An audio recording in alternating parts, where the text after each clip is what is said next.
button. And now we should be live. Let's go. Hello, beautiful people. What's up? Aaron, John, how you guys doing? Good, man. Enjoying a beautiful Monday night. Yes, the best night of the week. What have you guys been working Something on? like that. It's been a rough. Oh man. Yeah, it's been rough for me. I've been trying to.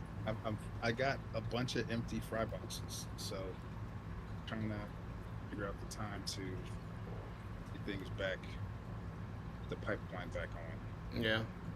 It seemed like you had a ton going through the pipeline though a second ago. Like you were bragging about the barbs every day. Oh man. So the CPDs are easy, so that was fun for a little bit, and then yeah, I was finding stuff. And then all my bins were full, so I was like, all right, let me ease up. And then stuff started moving out, and there was nothing to replace it. So I just got to figure out my scheduling. Yeah, I feel that. How about you? You, John, what you been working on?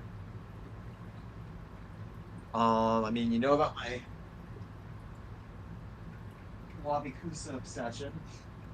Oh. Oh yeah. Now I'm literally just dropping moss on it, seeing if I can grow the moss without even. Well, you gotta put it closer so we can see. Sorry, I'm trying not to drip tank water into my drinking water. That's first. Oh, okay. Is that you got moss in there? What else is in there? Yeah, it's just right now. This is just Java moss. I can't find my forceps to like put plants in, but I wanted to see if the moss would grow on it without having to tie it down just over time. It's just been sitting here. I relate because I've also lost my. We don't have those. I've also got this corridors breeding tank down here that has the Weitzman eye. But I've been getting a daily feeding of whiteworms and Hikari pellets, so we'll see if I get any fry from them. Fingers crossed. John, let me know how your Wabikusa goes, because mine sucked. I gave up on it. I will happily make you some next time we're going to the same event. Like it's very easy. It's just a matter of. I want to do it myself. I want it to work for me. I don't want to have one. No, you don't understand. He doesn't want to do it your way. He wants to do it the right way. That's the problem. His way. No, hey, I mean, I go to you for whiteworm advice. Maybe you should come to me for Wabikusa advice. Stay in your lane, man. His way it is. I want to do it myself. You know what I mean? I want to be the one to like actually make it grow. No, I get that. I feel like it's like with the fry stuff, you feel like you have so many and then you get busy and like you said, the pipeline just dries up and you have to consider like, okay, do I do this again? Yeah. I guess I didn't realize how often I was picking eggs to get my pipeline built up. I must have been doing it like, 3 or 4 times a week, because once a week's not hitting it. We were in there like in the Killifish thing. Like, hey, picked this many eggs today for a little bit there. Like it felt like we're really keeping up with things. Yeah. So and then somebody stopped picking eggs, and then it all just dwindled down. So what's the breeding success though that either of you have had recently? I'm pretty proud about those Epistogramma order guy. Like 2.5 years, but they finally bred for me. Never stop believing. Never stop believing. I mean, I gave up when I moved them to that 90-gallon, and I guess they were like, "Yeah, now this place is good. This will do." How many fry? This tank full of angelfish and other cichlids. Okay. That's and they're still frying. They're not getting eaten. There is, I think, 7 or 8 last time I checked. The female does a very good job of keeping the rams and the male away, and the angelfish so far have ignored. I think it's just because they're at the bottom of the tank. The angelfish are just ignoring them. I'm jealous. I'm very jealous. What about you, Aaron? No, for me it's just so the African banded barbs, I got like 15, maybe hopefully like 15 of those. that was pretty cool. Nice. That wasn't expected at all. And then the CPDs, I told you, like, man, I was getting like, those are just so easy. Those are almost as easy as guppies, man. You can really crank them out. I got just like one pair, and I've been, got like 20 or so. Nice. CPDs just off of one pair. So. And you were I actually arguing for stopped them to collecting be those more 'cause they were bat just getting out of hand. points. I still can't believe No, it. no. You no, wanted no, them to no, be no. more I was points, and now you arguing- said you're making too many of them. That's a problem. No. The problem is the CPDs are worth more points than almost all the other barbs, which is crazy to me, because it's like, well, not all the other barbs, but like, I think was it 15 points? So it's like 5 points, 10 points, 15 points. The barbs that I spent good money on, those are only worth 10 points. And those are the ones that I really wanted to breed. The CPDs are worth 15, and they're easy. So it's, whatever. We'll figure it out. But I got those going, and then I had that big group of Australs still growing. Nice. So yeah, I mean, I've got 4. I got 1, 2, 3. Too I many got to 3 count. or 4 entries for the next month. Okay. Just for next month, I got 2 or 3. Okay. So, I'll see you in June. well, 3 or 4. I'm saving up for June. I'm gonna do it all. Oh well, yeah. These will probably be June. I'll probably skip. Then we can go Mother's ahead. Day and birthdays. That's true. That is very true. Yeah. Well, man, I put in the title the first thing. They'll be bigger in June. Killifish Myths and Misconceptions. Since we all keep and breed killifish to some extent, and I feel like we all have opinions on it, I thought it was good. And then also, I listened to the watercolors killifish episodes, and that had brought up opinions for myself. And and I know you said you couldn't finish the episode, so I was like, fine, let's talk. I mean, it's just not my style. I like the podcast. For me, the thing with that episode that made it hard is they're like too much, like, the moment they think they can correct someone on something, they're like, well, actually, I remember one specifically. Yeah. The guy was like, oh, well, you could put a leaf in the tank with like the Northo or something, and then the guy immediately was like, well, actually, they prefer harder water. Like, and I was like, bro, come on, you could put the leaf in there. Yeah. It's a little. I mean, it's a little too. I just kind of prefer something a little bit more edutainment, as opposed to like. Sometimes I feel like it gets a little too technical with that podcast. Yeah. So. I get what you're saying, but okay, this is the one that I feel like you have the hottest take on. But killifish and jumping, are there killifish that you would keep without a lid? Not I really, mean- no. See, he said, I mean, okay, so I have not had any. So I keep mostly African killifish, West African killifish. I keep a bunch of nothos. I've had probably 6 or 7, maybe 10 different notho species in my fish room at different times. I've never had nothos jump, and I've kept multiple breeding groups in open top tanks with absolutely 0 problems. However, that's because I had like 50 of them.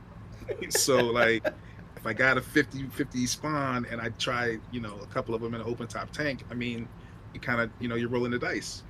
But if I just had like, the pairs that I get from Aquabit or whatever, nah, in a completely sealed up, completely covered tank, no risks, no nothing. But I've never actually had them jump. So that's just one. Okay. I will say this: every killifish I've had die due to jumping was in a tank with a lid. That is And true. They can be amazing at finding those little holes. Those Lamati you have, Aaron, it started as a big breeding group, and they were in a 20-gallon, and maybe like 6 square inches wasn't covered because it was a DIY lid. And it was down to like what did I give you? 3 males and 1 female or something like that? Yeah.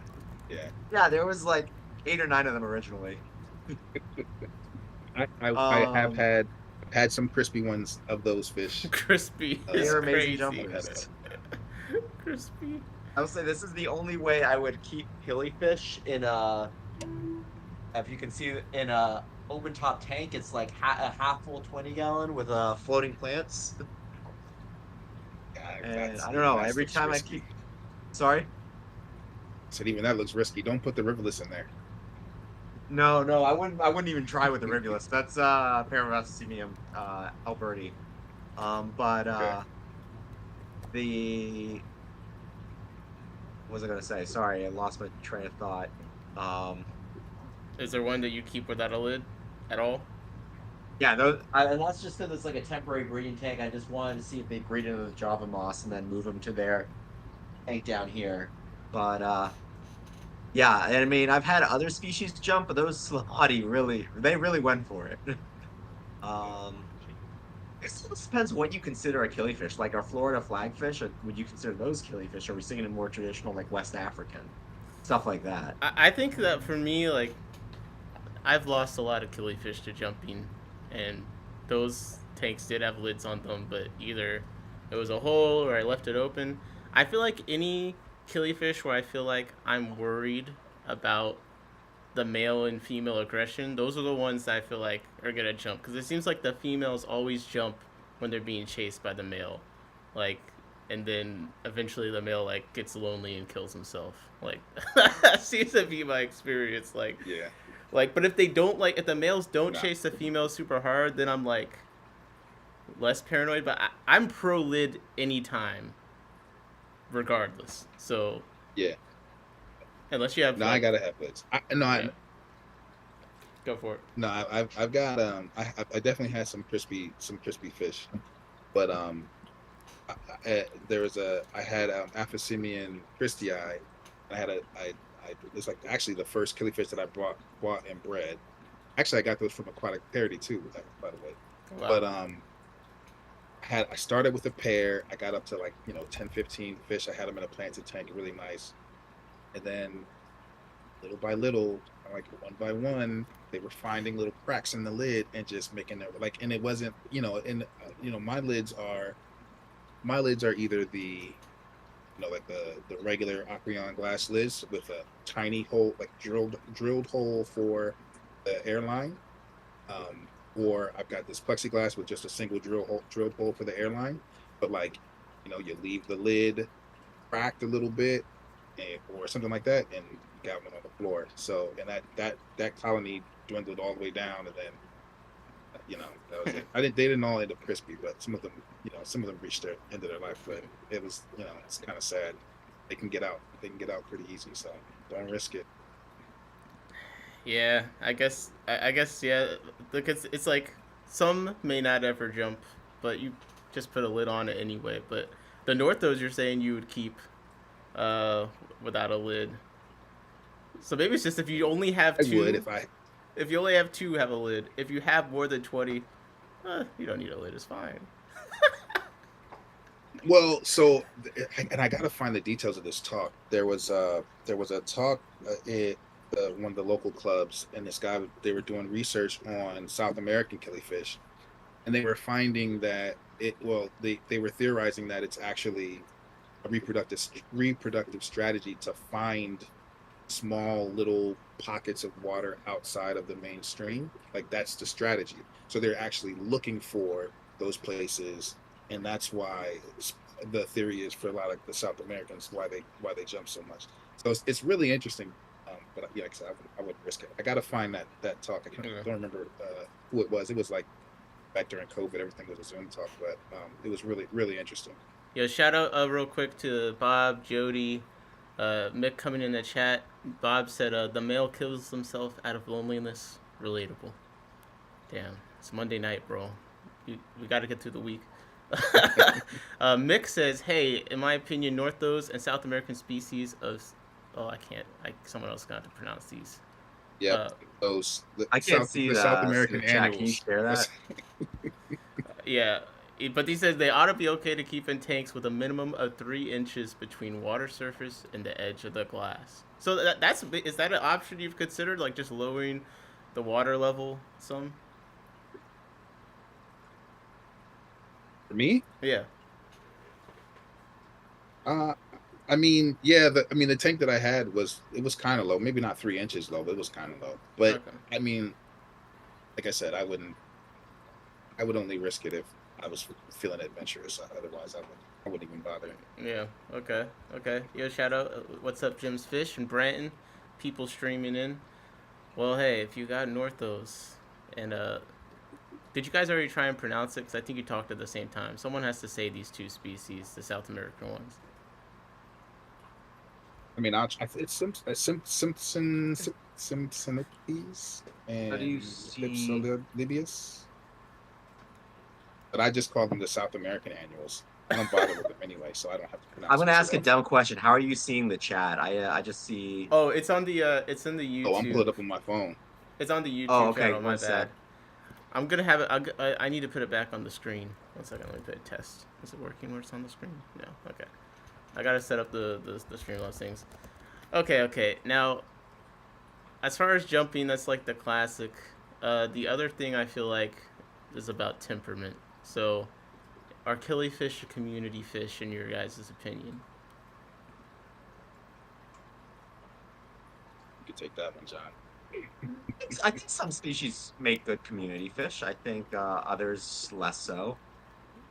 Okay, come on. Which ones are you putting with Okay, your I shrimp? would never do Fungilo Panchax Gardneria again in a community tank after I watched them beat up Apistograma, other killifish.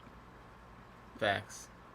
I mean, I I, think that's Um, your mileage may vary, man, because I yeah, have I those agree. fish. Mileage may vary, but the like epic platies, they get eat perfect community fish. Put a group of those in a tank with other small peaceful fish, and you have a great top swimmer. You know, I keep my Fungulus rubifrons in a tank with Iowa darters and a blue spotted sunfish. No issues there. And they're the biggest fish in the tank, and they just cruise around gobbling up food when it hits the surface, but otherwise they leave everybody alone. Yeah, I, I don't. Um, So I don't have a whole bunch of communities, but my experience is they do fine. I mean, it's a manageable amount of aggression. There are some, obviously, fry will get picked off. Uh, Bowie fins might get nipped, depending on the kind of fish that you have in there. But generally speaking, I don't really have too much problem. This tank right here, you can't really see. I won't zoom in because it's too much algae. But I've got old Nothos in here. I got some old Gardneri in here. I got some Endler coals in here, and I got a bunch of cribs in there. And there's no real issues. So I think it just depends on what you have. I do. I think mileage may vary. I still am pretty like the dwarf red galaris is like the only fundal of panchecks I'm putting in. If I raise them, I'm putting in a community tank. The pair I have right now, I don't know what's wrong with them. They're assholes. But like they were great in my 40 breeder. The cribs were breeding with them in there. Everything was happy. But like the gardener eye, I'm with John on that. Like they nip all the fins, they eat small fish, they scare the shrimp. Like I like the killifish that I can keep with shrimp to some degree. Like the gabawins were really good for that. But I think that Okay. the killifish are definitely community fish. It's just which ones. Like I think gardener eye being the beginner killifish is like a travesty. That's not a good beginner killifish in my opinion. Like Good I mean, beginner yeah, killifish if you're not keeping them with other fish. yeah, which if you're beginner, I'm just gonna Yeah. assume you're trying to keep as many fish together as possible. well, I mean, I think that's always going to be problematic, though, right? Like, if I think one of the things where I probably don't notice issues too often is because if I ever did, I can plop them in another tank. Like, it's not going to be a problem. So I don't have to worry about it. Yeah, As opposed to like, if it's my one tank and I got 20 different fish in there, like, yeah, you're gonna have some problems managing that. yeah.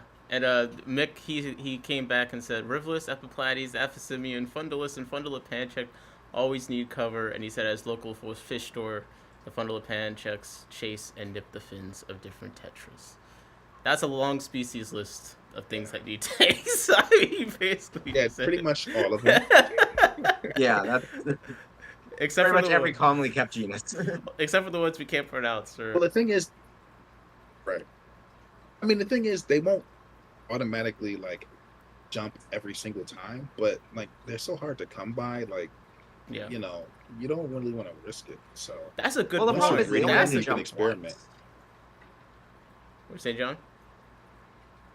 No, I was just saying they only need to jump once. Even if they don't jump all the time, if you Yeah. got a pair and one day one of that pair jumps, and you know you gotta like email some guy in like Iowa or Minnesota and be like, "Hey, Yeah. I'm sorry, like I killed one of the fish you gave me. Please tell me you have a spare male." Yep. I mean, Yeah. for and then me, he's gonna ask you, didn't you put a lid? yeah. For me, these conversations are always like, why don't you have a lid anyway? Because, like, in the chat, Mick was talking about the benefits of lids, like the temperature and stuff. Like, I think there's benefits for having the lids regardless, which is why I put them on everything, like, for temperature, stability. It affects the pH and all that stuff. But, like, with the killifish, I have lost uncommon killifish to them jumping. That, like, Melody pushed back the lid so she could fit one of her plants in one of my tanks. That's how I lost that lamp eye from the order we did with Chris. And I don't think I even really fully told her that's why. But like, I was like, when I found out, I like stared. I was like this. I was like, bro. I've been keeping killies for years. Yeah, Audra don't says. take much at all. Audra Meyer says, I've been keeping killies for years. Most are not really community friendly. Kind of jerks. I keep them with Corey's. Okay. Wow. Okay. I mean, I will admit there are some jerks, but like it's the same thing as like, to me, it's the same thing as like a African cichlid community, right? Like there's a certain amount of aggression that you have to manage. It's still a community tank. You can still do it, but you have to be managing the aggression. Like you can't put your gardener eyes in with a bunch of guppies. You know, you need to have, you know, the one or three or more. You can't have target fish in there unless you like want the target fish in there. Like, you know, like those big flowy fins are going to be a target. Shy fish are going to be a target. So you have to follow all the same rules. It's not like there's something wrong with that particular fish. There's fish that are aggressive and nippy. You don't put them in there with the timid, you know, fish with big fins that can't get away. Like you just don't do it. So it's not a killifish problem. It's just a general fish keeping. But I do think that some killifish are better than like the Gavawins. I think is the best community one that I've done so far as just bothering things. The Aphisim, the Vivitatums, like they're really chill. That's a good Vivitatum funge. That's a good Gardneri. No, like she just said she had a male Gardneri and a male crib. Yeah, that's Yeah, I mean, I don't know. I had the Gardneri in the same tank that I tried the Dwarf Reds. They were in there first, and they didn't work out. I put the Dwarf Reds in there, and it worked out. So it's just like, it's not, you can't even go by size all the time, because the Aphisimiu and George A are so small, but they're the worst community members of all time. Like the Fulgans. With Gardneri, I spent like weeks trying to figure out why my epistogrammic McMasteri had shredded fins, and I was like thinking, I never see them fighting with each other. Why do they always look so beaten up? And then one day, I see the male Gardneri swim down from the top of the tank all the way to the bottom, get to eye level with the dominant male McMasteri, and then just start. It's man, yeah, that solved that mystery, and I never kept them with a tank mate again. Yeah. But Aaron, I was saying though, it just cruised down from the top right to eye level with my master. I was like, this is all this tank is mine. Yeah, that's crazy. It's a big tank too. It wasn't like I was keeping them in like a Because Mick said he did. It depends on the size and form of the tank and how you set up the decorations and sight barriers. But like I was telling Aaron, like the Fulgans or like the Aphisimiu and George A, like they're small. Even in the 40 breeder, I couldn't breed anything in that tank with them in there. They killed everything. Like, so. Wow. Oh no, man, that's interesting to me because that's not my So I full disclosure, right? You just ordered eggs, so you can't. You're gonna defend them. Oh, I did just order eggs. I'm not gonna drop the eggs. So like, okay, what I normally do though, I take my breeding group, whatever I'm getting, and it goes into a species only tank right away. try to breed them. Once I have some that I've bred, and I'm like, okay, maybe I'll take some parents, or if I got a fry that's a little, a little wonky, that'll go into a community tank, and they're all just fine. So like I don't really, but I don't get new fish and put them in a community tank, especially like new killies. I don't ever do that.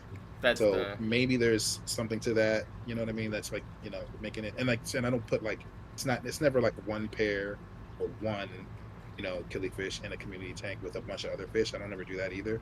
So maybe it's kind of just the way that I'm introducing them. Like, but yeah, there's definitely, I think any of I forget the name of the group. What do we call the name of the group? The Bivitatum group? Are they? I think. Aphysimian. I think that's the name of the group, right? The Aphysimians. Yeah. So like all of the a lot of the Aphysimians are really really good peaceful community fish to me. Yeah. Even I mean I put the gardener. So like the gardener, they're like guppies, right? They're like big guppies. So they would behave like you expect a guppy to behave, right? So they're gonna chase after smaller fish and all that kind of stuff. So I put them in a tank where, I've got some fish that can fend for themselves. Yeah. And the other Aphysimians, they go into a tank that's really peaceful and there's not much there, and they do fine. Endlers, they kind of can go everywhere. So the dwarf reds, they're the most aggressive to me. They'll I got one. See. I got one dwarf red from the last batch that I had. Is just as long as the Balanosox that I have, and he's in there with the Balanosox, and he is holding his own, chowing down on fry just like the rest of them. Like, it's crazy. Yeah, that is so crazy. The dwarf reds are the ones that I'm the most cautious with. That's what I think. It's got to be some variable with how I don't know, maybe how I was raising them or not, because like mine I didn't have that many issues with, but like just specifically like the male aggression towards the female, like this pair, it's the first time I had to separate the pair of dwarf reds because I was like the male is beating the female up too much. Like I never had to do that before, like within 2 days of them being in there together. Like I was like, this is ridiculous. Yeah, man.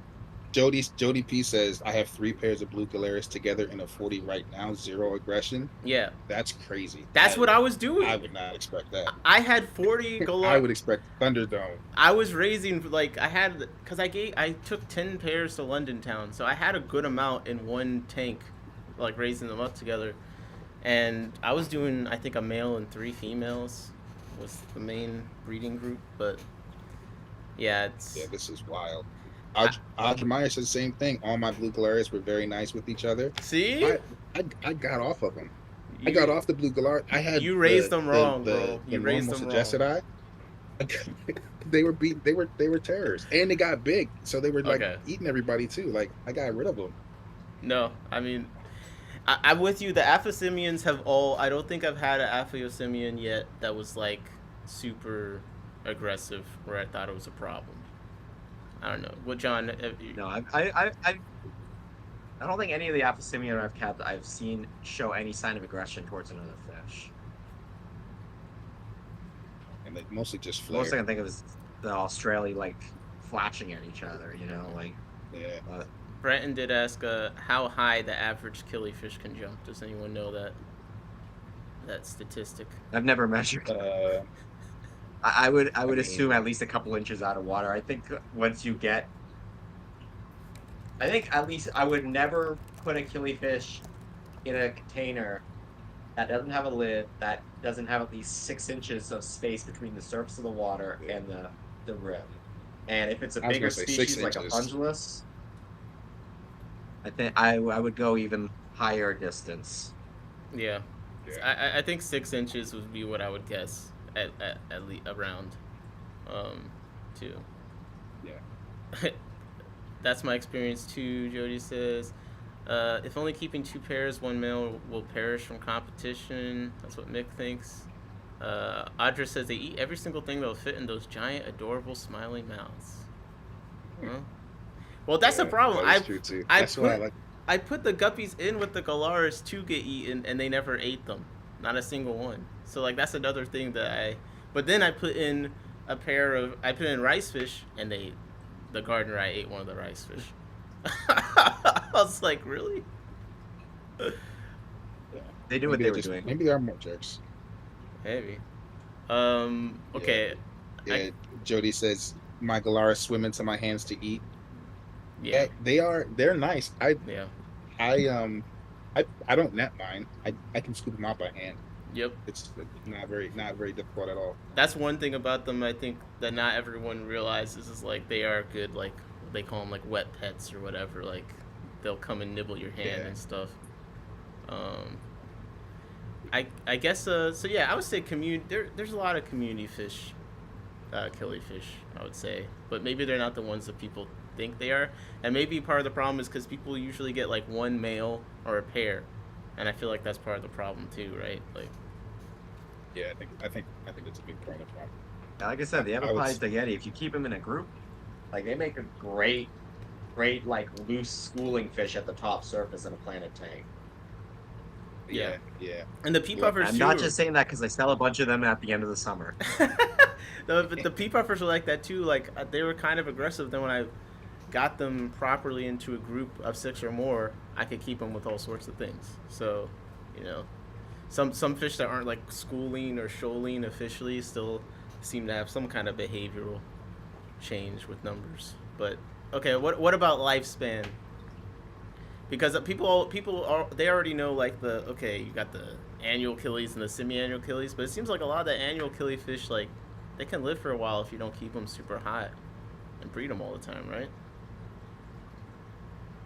Yeah, I hate when people say killifish don't live that long because they live about as long as most of your guppies. So and nobody ever says like don't get guppies, they don't live long. So that doesn't make sense to me. Right.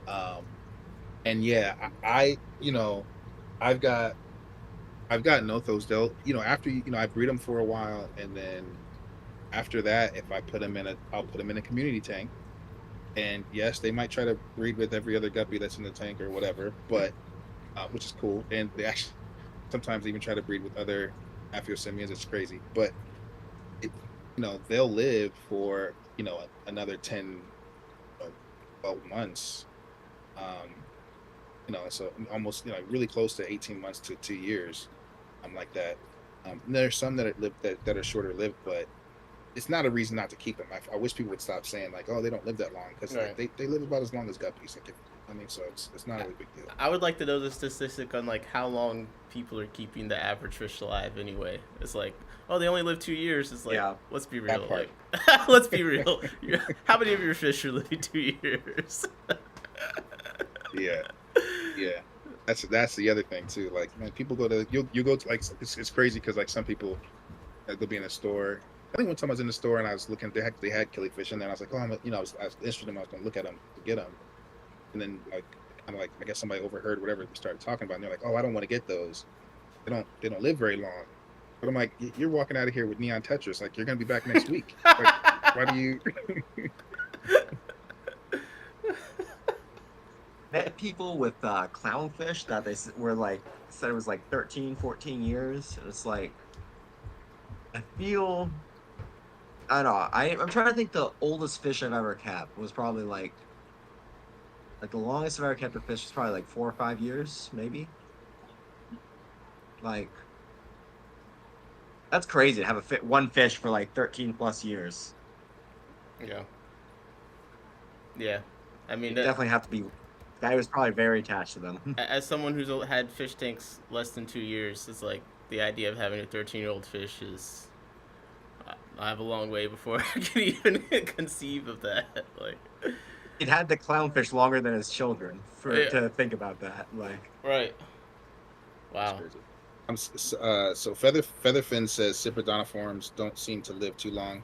Cyprinodontiforms, that's the group of fish that includes pretty much most of the killifish. I think all the Yeah. killifish is kind of a loaded phrase. Killifish and live But bearers. for this discussion, yeah, all the killifish and live bearers includes like the goodeids and some other fish.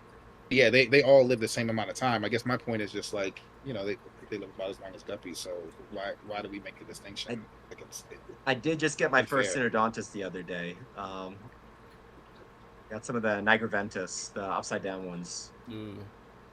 I'll be honest, like the catfish do seem to Oh, be the hardiest fish. Like even tanks where I've had issues, it's like the plecos and stuff don't seem to care. Even like the one hypercistrus I have, like I moved them all over the place and they've been solid. The 173 Bs, I have a group of those, um, nice. and they've been at the Yeah, there's same. some long-lived fish. I got a Plecos. fish. What was that, Go John? ahead. I was gonna say I've shut down tanks that I thought, okay, this is a disaster. There's like disease and everything. Like I'm just ripping this tank down and starting anew. Like, and I'll find a clown pleco that just was hiding in a log and had been there the whole time. Looks fat and healthy, and doesn't have a care in the world. Is just upset I pulled it out of the mud. That's crazy. So I do have some. I've got. So I have a Starry Night cichlid. He's supposed to live to like 10, 15 years. So we'll see how long that goes. But keep feeding that's him like the the isopods, I'll be the. Yeah, the dairy cows. I mean, he eats everything. So. I need to find more things to feed the dairy cows too, because like the Thunderdome cribs, like they were tearing them apart, but I feel like it's not something I want to feed like all the time. Like I just feel like that could be problematic for whatever reason. I have so many of them though. It's like I gotta find. Can I dry them out and make them into a a flake? And breathe in the dust. Um, Vickim says, I bred a lot of non-annuals when having a lot of fiber, bog, peat, and always have floating plants. But they all seem to be successful when having soft water. So, okay, that's a good point. So what about the parameters? Do they all need soft water or they're gonna die? My water's soft, so I don't. I'm really bad about testing water. Like With really, like really bad. we're the worst trio ever to talk about this because I also have I also have soft water. So, Audra, what she I said. assume I have soft water because you guys have soft water. Yeah, we're not qualified to discuss. We're spoiled. Uh, Like Well, most of but my I fish do. are from south, like soft water, and they all seem to be doing fine. So I assume I have soft water. yeah. Yo, I was in Garden of Eater stream, and I told him what my water tests often were, which is like 60 to 80 TDS, and like on the liquid test, the GH and KH were both like 1. And he told me I probably tested incorrectly.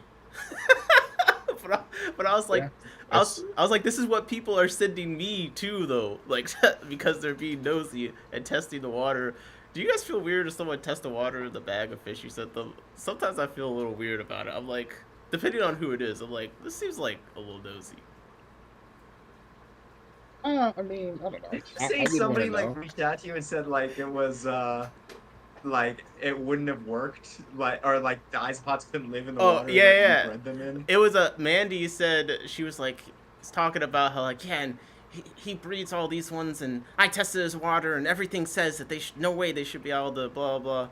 But the stuff with the isopods, it's like all the people that, and this isn't necessarily about Mandy, but a lot of people that like say like this is what they like and whatever, like they just don't read. Because otherwise, like they never say that isopods can't be in soft water because there's a lot of isopods in soft water. There's like a wide range of springs and things like that, and they're in these streams with tons and tons of leaves, which it's like we're adding leaves to our takes intentionally to soften it. It's like you don't think in this stream full of a billion leaves, the water is soft, but Yeah. I don't. Yeah. So I don't know. So I do know this though. I do know. At first I didn't think my water was soft because I was trying to breed things and it wasn't working, and I was like, oh well, I must have the wrong water, right? I just kind of like, yeah, it's not working. I'm following all the rules. I must have the wrong water, and so I got all this stuff. I got RO. I got the top of leaves. Started throwing something in. It still didn't work, right? So I'm like, okay, now. So I think a lot of times people just say like, oh, I don't have the right water, or you have special water because you yeah, haven't figured out what you need to do to actually work with the water that you have. It's not like this water's good, that water's bad. Like right, for me, it's like if the fish is supposed to like hard water, then I put some crushed coral or I put some what are that other stuff, the aragonite in the substrate. And if it doesn't, then I won't. And I'll put some leaves in there and some wood. That's literally all I do. Like it doesn't matter. I don't test it. don't measure pH or anything. I just say like, okay, if the fish likes hard water, put in the aragonite. If it doesn't, no aragonite. Don't think about it ever again. So, Okay. Featherfin says soft water. What's that? Water's supposed to leave mineral rings when it evaporates. Don't you know? Man, pray for Feather Film. His fish are swimming in rocks. I test. I test water. I got some killies from a guy. Well, from a person. I don't know if it was a guy or not. I got some killies from a person. I definitely tested the water because they all died as soon as I dropped them in my tank, and I was like, "What's going on?" So, I mean, I do test water when I get it, especially like. But has it solved the I'll test it problem just for to see you? Like, has it what the answered? difference is. Has it Oh, Was the water the answer? no, I don't think so. I think we make up answers. I don't think that's Okay. ever. I mean, I think you get sick fish. So. Because it's interesting. Because I matched it. Like they were like, "Oh, I put this much salt," and I matched it, and it still, it didn't work. Yeah. Well, it's interesting because Dan's fish, like, he seems to low key not buy into a lot of the parameter stuff. Because I've heard him several times say, like, we have super hard water, and we keep every fish we bring in that hard water at 80 degrees, and they all do fine. So to me, that's kind of him quietly saying, like, look, we don't adjust anything for these soft water fish, and like we keep them long term as we're selling them. So I thought that was kind of interesting. That's crazy to me. Curious. I know. Where like some of the wild caught stuff he imports, like it'd be interesting to see if he has to do like an acclimation process or if there's a lot of fatalities. That's a good question. When he talks in October, we can ask. But from my understanding, every single fish he brings in, they keep in that hard water. It seems. No, I gotcha. I'm just thinking like, you see people saying they found like these wild bettas or a pistogram in water that's like a pH of like 5, for instance. And it's like all of a sudden it's like sitting in a warehouse in a hard water. Can't imagine that's an easy process for the fish to adjust to. It's one of those things like I'm not educated enough. Like I just feel like I don't know anything about it. What were you saying, Aaron? No, I got you. Like I said, I'm just curious. I'd be curious to ask him. Yeah, I think with Dan's fish, I think because he has that flow through system and all of the other stuff with his system, it probably doesn't matter. Like I think how like ammonia is less toxic in lower pHs and things of that nature. Like I think it's more of a health problem. Like if you've got you've got bacteria in your water or you've got ammonia in your water and then you put the fish in the wrong pH, like I think that's the I think there's always just like this matrix of like, what do you have, what does the fish need? And like one little thing can really ruin you. Like you guys know, like I have fungus problems with my water, right? So every any kind of egg that I try to incubate in here, if I don't throw in tons of leaves and really soft water, the fungus is just going to take over. That doesn't really affect the fish; it just affects the eggs. But I think it's just a matter of like, some bacteria, some water has bacteria in it, or certain kinds of bacteria, and others don't, and you kind of just have to adjust. That's a good point. I don't buy that whole like, you match my parameters and you're gonna have perfect success. Like I don't buy it. That's not happening. That's why maybe that's why I like innately when people test my water, I kind of like feel like I do a little like head tilt like and squint because like it does kind of feel like people just want like a shortcut to have the success you're having, but like it's got nothing to do with the water most of the time. So it's just like then they're confused, like why isn't it working? My water's the same. It's like, well, that the water is not the issue. I think it's a lot of BS. I honestly, don't flame me, but I think this is where like people always like, oh, the shipping, like there are all these things you're trying to blame something else. Oh, you took too long in shipping and that's why the fish died, or you don't have the right water, that's why the fish died. Like I feel like all that stuff is nonsense. Like there's something else to it that we don't understand completely, but I think with some experience, you'll figure out how to keep fish alive and you'll be able to do it once you kind of figure out what your processes are. I don't think anybody really knows. I think we look to blame, oh yeah, this fish came 24 hours late, so Yeah. It must have been the shipper's fault or whatever. And Like, I that's don't what even we'll get know about it. into with Aquahuna, because like they put in the cheaper overnight shipping, but it's kind of like, well, my thing did come in 2 days, and I just feel like the difference between overnight and 2 days like shouldn't be massive as far as how many fish come alive. And like I was surprised with the Dan's fish bags I saw at ACLC how small they were, even for the smaller fish. And like, cause like you're saying, like with shipping, you think you need all this air and stuff, but they're pretty small compared to what I usually get shipped to me. And I feel like the big thing with him is he ships all the fish individually. I think that's really what the difference maker is. It's like the density in the bag. Like you put one fish even in a small bag, then it's probably not gonna run out of air. Like, cause John, you had an experience like that recently, right? So we're each individually bagged in like pretty small bags, but I had, was it either, I can't remember, it was either 6 or 8 guppies was shipped to me from a guy in the Midwest, and I'm on the East Coast, and so I was expecting like 2 or 3 days tops. Somehow at the post office they got put on like the wrong shelf or something and just sat there for like a week without getting moved. Like they just sat in the back of the post office when the shipper went to the post office to try and get them to bring them home. The person at the post office told him he couldn't find the box. So I think it ended up taking like I don't know, like 8 days. Let's say 8 days from when they were dropped off at the post office to when they arrived at my door. Dang. Every single one of them was fine. Like they were a little pale when they came out of the bag, but put them in the tank and Yeah. cut the bags open. 10 minutes later, and they were fine. Yeah. They're all breeding right now. I got a giant colony that I'm going to bring to an auction sometime. That's awesome. Sweet. But Let me, I mean, the lesson was healthy fish can survive a lot longer shipping than we give them credit for. And B is sometimes bad things happen. yeah. It was funny. It was like right after those guppies arrived, I went on a tour at the Baltimore Aquarium, and I was talking to one of the guys about how when they ship fish, they like stage them. So they'll have like the fish stop at spots across, so they'll like say from California to Maryland, they'll stop, make a couple stops on the way, take the fish out of the bags, put them in a new bag with fresh water.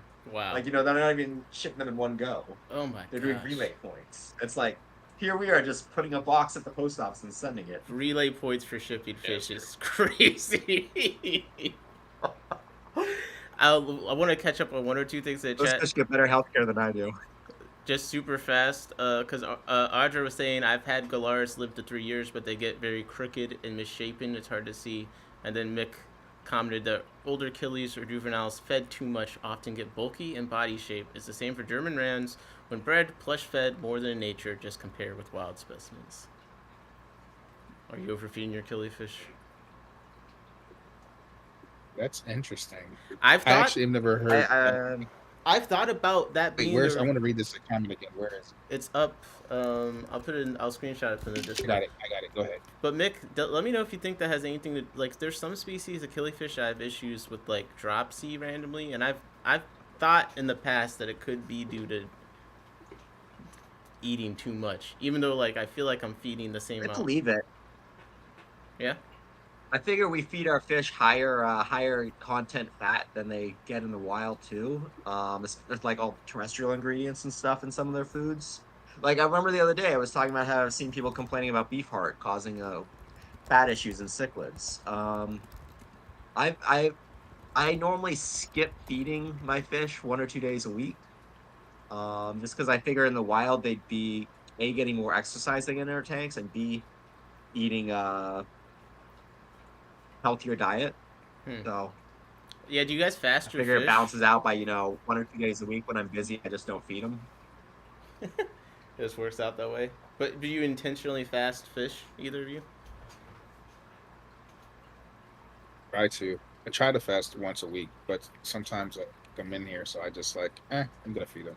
I think to fast at least once a week. That's why I'm worried about if I'm overfeeding, because I know that part of the thing is like feeding the fish is like fun, and I want to feed them as much as possible. Yeah. Uh, Bro. Okay.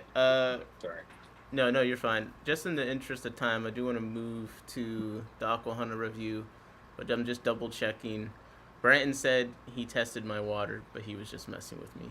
He said he tested my water and it sucked, but he did not. Thank you for not being weird, Branton. Audra said I get fish at auctions sometimes that has stank water in the bag, and I'm baffled. Poor fish. Yeah. You smelling the water before you Bro, eat you the can't fish? help Yeah, but do a smell little it taste test. when the water smells bad. You Oh, could smell it through the bag. I've had that before. I've never had that. I've never had that. That's crazy. I've had that before. That was What I'd rinse what them off. condition were the fish in that you could smell the water through the bag? dead. They're dead. Oh, That I was, wouldn't even have It's like opened it. I've Why'd you open gone it? that was well. I Just put it did. straight in I the didn't. trash. I didn't open it, and that was my Aquahuna order when I first did the licorice gourami, and they all came dead. But the second time I ordered the licorice gourami, they're all fine. I still have all of them.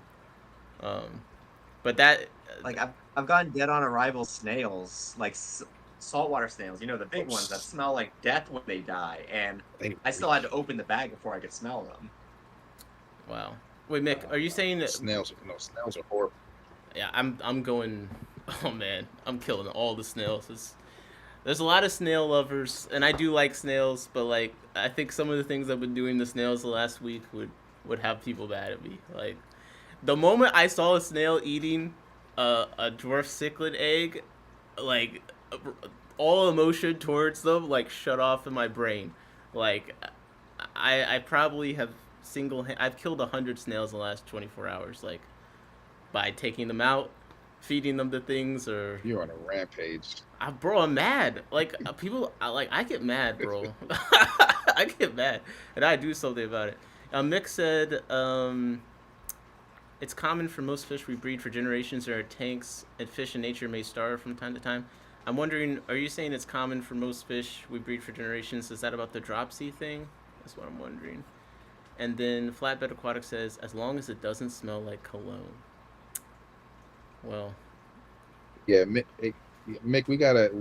I don't know if it's Mick or Mickey, but we need some answers here because I'm trying to. I think we're trying to parse together like sometimes fish will get bloat, sometimes they're just fat. So you're saying Yeah, if I you know feed them a what lot he's saying. young, if you feed them a lot young, they'll get fat, and maybe that changes their body shape. I guess that I understand. Are you saying there's a relationship between that and dropsy, or or yeah. not? I think that's the question. And another reason I asked was because I read a American Killifish entry recently where like noted like this species is like known for getting dropsy a lot, and I was like, okay, that's interesting. Like, there's other fish that they've had issues with, and Yeah. I wonder if it's stress related because like the one I had the worst, the Fundula Panchex Amieti, I just lost my last ones to dropsy. But also, those are fish that are like really mean. Like the guy at London Town, he was like, "Yeah, I'm not bringing them in because they always beat each other up in the tank so badly." And I'm like, I wonder if that's part of it. I don't know. Well, dropsy is a symptom more than just a specific disease. So, like for instance, Odessa barbs, I've noticed have a tendon. Like I love Odessa barbs; their colors are beautiful. They're wonderful fish. But I've noticed when I get a group, they have a tendency over time. About one or two of them will like get dropsy and start pine coning, and it's like I don't know. I just have bad luck with them. That some species are definitely more susceptible than others to getting like whatever the infections are that will cause that symptom. Mm. Oh, Yeah, that's interesting. I used to have a lot of dropsy around. Like, I'm gonna get to that. yeah, you got One it. second. I used to have a lot of dropsy around here, and I don't know if it was just a quality, like original stock kind of quality, because I haven't had it happen in a long time, except for like really old fish, and like that's like really old killies, like like when they get that 16 months plus, especially if they're breeders. I'm still trying to work with them. They'll get it, but I haven't really had too much other issues, so I don't know how much of it's just like stock or not. Yeah, it could be. Mickey did. I'm putting you on chat duty because you seem good at hopping in there. But Mick said that it's same for cows. The Belgian blue are genetically modified, looking like Arnold Schwarzenegger type of fish. So you're just saying overfeeding. I get it. I'm with it. Yeah, and Feather Film said two Oh, potential causes. Sorry, you do it. I put you on chat duty. My bad.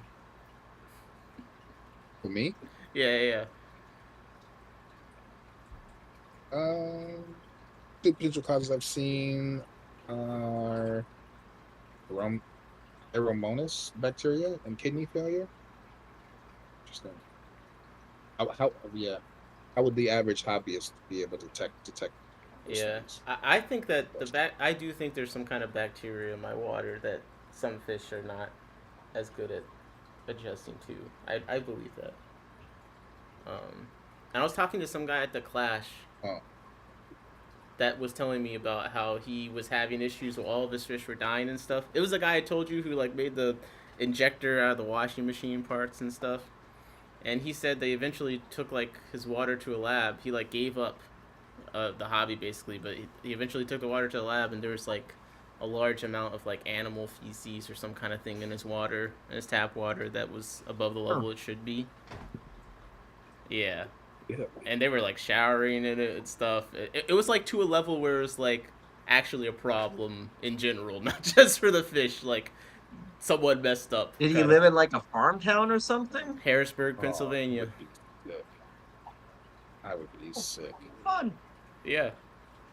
So Mickey's in Stockholm. We got to get him to send us some fish. I know they're fading. I gotta be up by Legally. 5:30. Oh my god.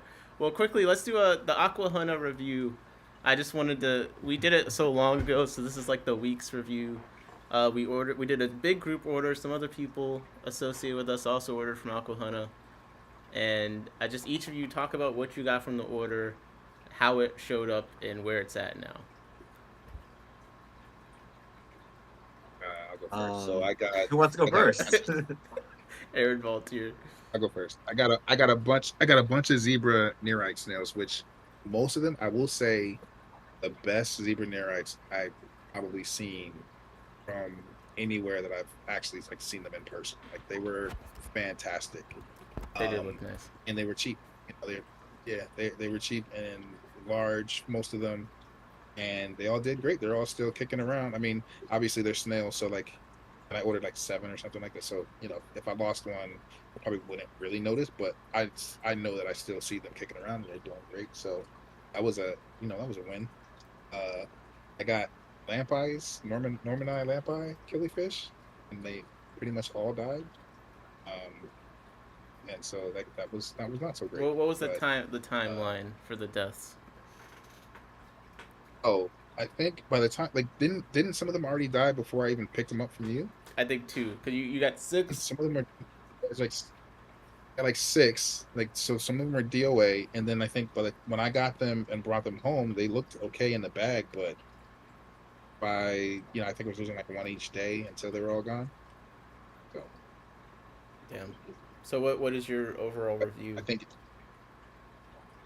I mean if you so definitely the price was right for the number of fish that I got. Like the price was right. So if I'm getting something either common or something like in a school, it's probably get more than what you would need because I don't think they didn't single bag them, right? So No. get more than what you would need. But if you're looking to get a big school or something, like I would I would get it from there. Yeah. And their customer service like was they gave us refunds on things even that Yeah, I didn't have a picture of everything because some of the stuff that died here was in a tank with a bunch of mystery snails, so they were eaten within an hour. But like they gave us a refund on everything even without a picture, so I but yeah, customer service is great. it didn't dissuade you. You're not like this is a bad source of fish off of this experience. I mean, have you has do people not lose fish when they get them from anywhere? Like it's a common thing and it shouldn't happen. But like it's part of the hobby. People you lose fish for many reasons. Your mistakes, stores mistakes, whatever. So I it's great, like, I've got other orders and haven't lost anything. It's great when that happens, but like, you Mm. know, especially if you're ordered like a school or something, like I would expect there to be some issues with like a 20 fish or whatever that you order. So no, it doesn't dissuade me at all. So do you think that they're now it's like $25 1 day shipping? Do you think that would have made a difference in your losses? And no, my losses, no, the shipping wouldn't make it. Okay. Okay. But I don't. I think if those same fish, if I bought those fish directly from Aquahuna to my house, they probably all would have still died within, you know, a week. I don't. I So don't think it had anything to do with the shipping. I guess last question, because you said it happens in the hobby and it shouldn't. That's kind of like Dan's Fish's whole thing is like this shouldn't be a thing in the hobby. So like, what do you think? If you were to give Aquahuna feedback on how they Well, could better prevent it, would it be bagging density? What do you think? well, I mean, I honestly, I think for most places, the bottom line is the store going to eat the cost of what happens when it comes in from the wholesaler, or are they going to pass it on to the customer and cross their fingers? I think it's I think it's I think it's completely a matter of like making sure the fish is healthy before you sell it, and not so much all this other stuff. So like Dan obviously does a great job of that. Other people quarantine, all that kind of stuff. Like I think that's where the difference is. I don't think the difference is in an extra day in shipping, um, and I don't think that the difference is in special water or medications. I think it's when you get them in, make sure they're clean and good and they're treated when you get them in, so that you're moving healthy animals out. But like, I wouldn't penalize one place over the other for something that literally everybody else is doing. Like it doesn't make sense to me. I'm not gonna rail on Aquahuna because they do what everybody else does. Like that's where most people get their So fish you from. you you It's you'd like, order you definitely order from them again then, is what you're saying. I mean, if I'm looking for a school or something, I would order a school of fish from Aquahuna because of the price and because of the customer service. That's really all you can expect. I mean, I'm not going to avoid I'm not going to avoid a company because they do something a little bit differently. Like I'm not going to say like, oh, I'm only going to buy from Dan because it's too expensive. It's prohibitive to order every single one of the fish that I want to keep Okay. from Dan because it just costs too much. So what 1 to 10 rate your Aquahuna? Uh,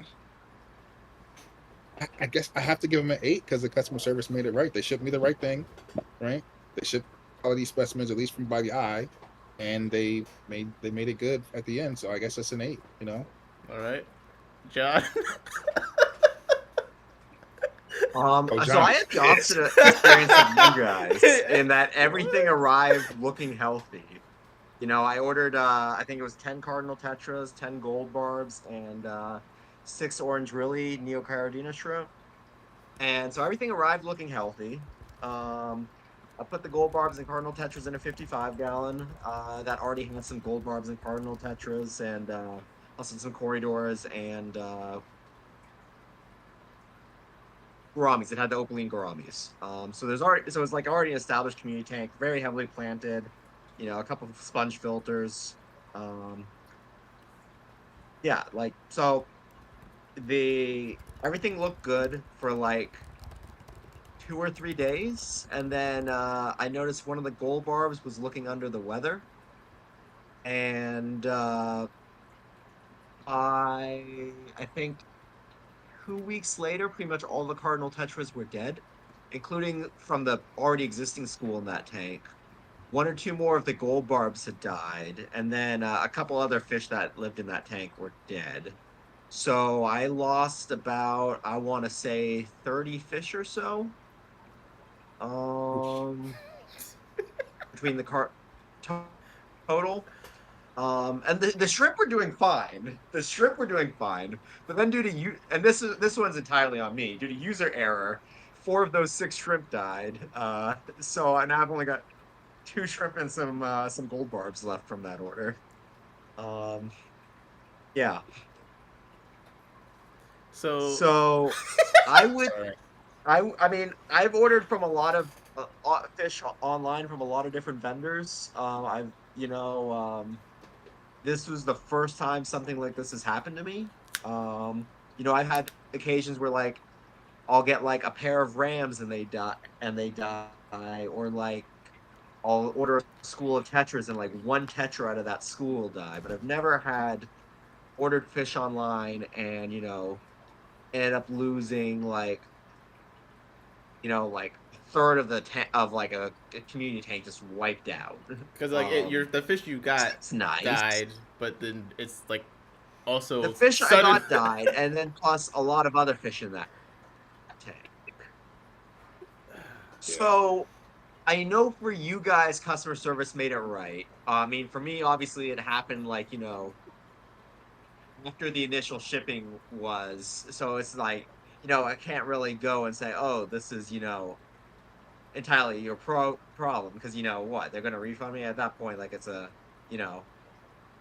Sorry, I think two of my pistogramma are spawning right now while I'm literally like sorry. They're like up next to each other, quivering under a sponge filter. See, this is why it's dangerous to be in the fish room doing this kind of thing. You get distracted. Yeah. Sorry, but so I mean, I would, if you guys were to order from them again, I might like add something onto the order if it was like something that I couldn't get myself, or like those Adolphi corridors I have my eyes on. Maybe I would, but I would never get something from them again and put it into a community tank. I would, and I don't normally do quarantine tanks, but if I was to order from them again, I would absolutely do a quarantine tank. That's good context too. Wait like a good month or two. John, you're like Mr. No Medication, so you've been ordering online fish and tossing them in, not having problems for a long time. It's like a lot of people, they might imagine you get these fish in, you're gonna treat them. You've not been doing that already and not had a problem most of the time. So it's kind of like a new thing where it slaughters 30 fish. I think, let's see, I'm trying to like. Good night, Jody. I think I have bought fish online from maybe 20 different vendors total, maybe a little bit more, maybe a little bit less if you include like people on like Aquabid and stuff. Plus like then the bigger companies like Imperial Tropicals or Live Aquaria, or Aquatic Clarity, for instance. So yeah, I mean, out of that sample size, Aquahuna is the only one where I'm like, okay, I would use a quarantine tank going forward. Okay. That being said, like, again, like customer service and everything was great. Like they do have a cool selection. The prices are definitely right. So I wouldn't say never again. It's just I would take precautions. So yeah. Well, out of 10. Sorry, oh wait, no, go ahead. So, wait. I just want to interject real quick. So like, I almost never put fish in a tank with other fish. So I could imagine a scenario where I put those lampreys in another tank and I lost a bunch of fish too. Like I could totally see that happening. I just never do that. So yeah. I also put mine in a 10-gallon that like had some loose Cory fry and some mystery snails, so it wasn't anything that like I could slaughter by accident. Brandon says, "Bro, you stuck Aquahuna fish in a tank without quarantining?" Yeah, I live dangerously sometimes. So out of 10, 5.5. Is that being honest? Yeah, but that sounds I mean, I'll say a 5, just because you guys, they gave you guys refunds for the stuff that was dead on arrival and stuff. Like they were. It's your experience, customer service man, was nice. You know? The price. Okay, I mean, my it would be 1 just from me personally. Just yes, totally I said it. I said ahead. You said a 1. Yeah, I was evening it out with your guys' experience. No. I want to just never, you. Never again is basically. I mean, I said a 1 or 2. He said never again to me many times over the last few weeks. So. Yeah, but I was also thinking, if you do order again, I do really want those Adolphi corridors. That's true. I am gonna order again to try the overnight. I guess the only reason I'm trying the overnight is honestly just an excuse to get the fish sooner. Honestly. Yeah, I mean, I would, if it happened again, I would have one of those 15 gallons just like as a separate quarantine tank and just try my luck. So I ordered the blue neon rasbora and 3 German rams, and yeah, I think one of the rasbora were dead. the rams were basically all dead within a couple hours. I mean, it was pretty brutal. Um, like the first ram died within an hour, and they were all gone. Uh, by the morning, they were all dead within 48 hours. Every single fish. Um, I don't really know. Like, I don't know how to explain that. Like, I think even if the tank was like had ammonia in it, if the fish were okay, like they wouldn't have died like that immediately. You know what I mean? Like, it's kind of like, man, is the tank parameters wrong? It's like even if they were, like, the fish should have died like within an hour. That's pretty insane. Um, I don't know if it's stress. I don't know if it's the condition when they didn't look that bad in the bag. Like, they looked fine. I don't know what's in that. Some people do have that like brown water. I think it's a medication. I don't know what it is. Um, but like the water in the bag with them is like tinted brown ish. Um, Yeah, that's probably that's not methylene blue. It's that other oh, the green dye malachite medication. green, the green. Malachite green. Okay, Yeah, that's yeah, what that is. it's not working. I, honestly, I think that probably does worse than good, just because that stuff does stress the gills and things on fish. So like they'd probably be better off with. I think Dan does like salt in every bag he ships, what I think is interesting. But Really? yeah, I think it's like five. It's like five something per something. I wrote it down on my notes, so I'll have to find it.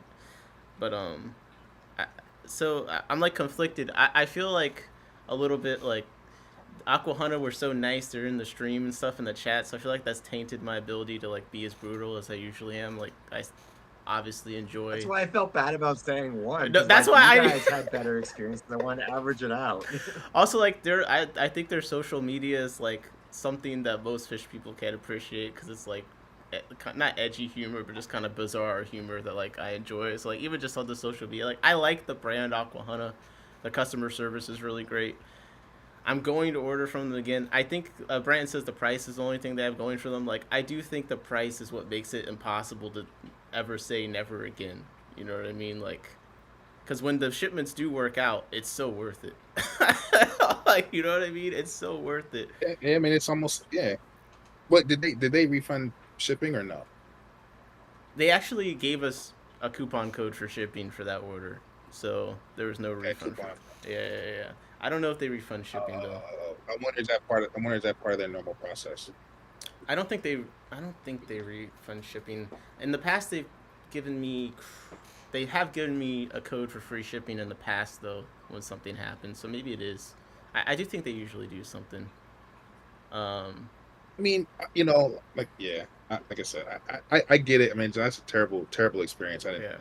I mean, I guess I only got one fish and snails. Maybe if I got more fish, I'd have a different opinion. But, yeah, like what they sent me looked nice. So yeah.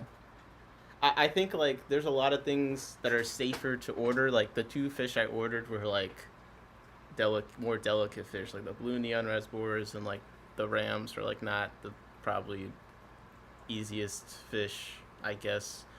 Or like if they're flipping fish, as in like they're just getting fish in wholesale and then sending them out immediately, like those are also probably two fish that wouldn't be the best to order for. So that's what I'd probably keep in mind, is just more like, okay, is this a fish that typically comes in with problems? Because then I'm gonna inherit those problems when they send them to me, because they're not, treating them necessarily or keeping them long term, where they're gonna weed out all those issues. But if I had to be honest, like right now for me, it's a 6, just because I got 0 fish and I didn't order any snails to be happy about. But I'm gonna do another order when this PVAS check finally comes in. It's taking 1,000,000,000 years. I'll do another order. I might. Yeah, bro. Like, this is unacceptable. Can we talk? Like, can we talk? The PVAS the PVAS all day auction was like months ago. It was like, how long was it? A month ago? I don't know. They still haven't. It's almost a full month ago. Yeah, bro. It's how hard is to send a check? Like, it'll get here in 1 day within sending. Like, yeah. Well, it's kill. I want to buy fish with that money. That's why it's killing me.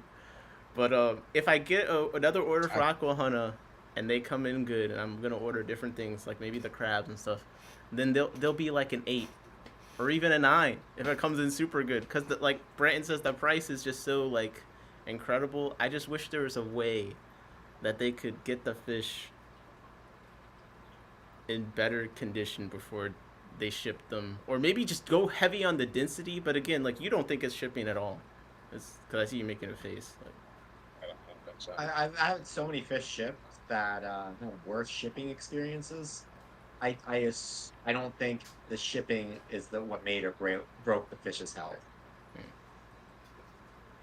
Hey, if you want to do a group order from a different company, what you should try is Imperial Tropicals. okay. Same. See, last time I looked at them, their price was not right. You got your eye on something. That is what that sounds like. Yeah, what do you want from them, John? Tell us the. What? I mean, right now, I don't have anything specific in mind, but my archer fish really love the pellets from Imperial Tropicals. You're trying to do a. You're trying to. I would probably want to get some fish too. Orchestrate a group order over some food is insane. That's so crazy. No, I mean they have a good selection. Like if you look at their cichlids, for instance, they have a huge selection. Just a thought. I'm not trying to say we should make a group order tomorrow. Maybe like a month from now. Okay. They do have some. Actually, I've never checked out Imperial Tropical. They do have some geophagus. I've been looking at the earth eaters. They not only have geophagus, they also have some gymnogeophagus species that stay a little smaller if you want something in the 4-inch range. Yeah, that's what I want. Yeah, I'm just saying. You know what? They've got a good price on Congo Tetras. So this is a great. First, I want to catch up with some things Mick was saying in the chat. But he was saying, isn't dropsy linked to bacterial parasite related problems to start with? And then he did talked about wild caught fish sometimes spreading if caught together. Featherfin said flagellates are weird protists, methinks. See, these people know too many words, too many things. Then he said, with the soft water here, it is common for new tank owners, but adding salt will prevent it. Fish come in saltier water compared to where fish coming in saltier water compared to what they were coming from will prevent the start of ick. Then after a week or so, you can do water changes, diluting the water step by step. Yeah, I think salt is something I want to lean into a lot more. I think it will solve a lot of my problems. You should do that. Now we're looking. You should get on that train. I am. I definitely am. Mick asked about our breeding projects. I think I'm gonna pull up Imperial Tropicals and just scroll through as we talk about breeding projects. But what are you guys coming up on working on that you're hoping to be successful with? We mentioned this a little bit earlier. I'm really hoping these corridors white spawny breed down here. Where are those from again? Wait, say that again. I got them from Frank a couple of years ago. And then when he was shutting things down, I asked you to get me a few more. The ones in this tank are the second group. And then at some point, I'm going to drain the 75-gallon that the first group is in, which I think has more females in it. But there's so much driftwood and leaf litter and stuff in there. That's going to be a beast to get them out. So I'm hoping that this group will breed first before I have to do that. Are you going to ever breed your stir-bys? Yeah. The stir-bys are the next on the docket if I can get white spawny fry. Okay. Is there anything you're going to try to breed them actively, like a food or water changes, or it's just species only tank? For the white spawny, I've heard that they really need Java moss in the tank to breed. So I put a couple clumps of Java moss, and I've been feeding them every day with white worms and Hikari bottom feeder pellets. And then I've just been every now and then pouring in a little bit of RDI water. And this weekend I'll do a water change and then do some more RDI water and hopefully start seeing eggs soon. It's only been about a week and a half, so yeah. Just time. What about you, Aaron? What's your next? So what do you see that you like so far? Oh, from up here. I mean, I definitely like the look of some of the earth eaters. I did scroll by the Killifish real quick, and It's interesting. I feel like the fundalist like is popping up on Aquabit a lot right now, and people are actually selling them in stores. Is kind of different. Um, but I don't know what category I should look into. I feel like it's like I always want to do more cichlids, but at the same time, it's like, man, I really should do some catfish.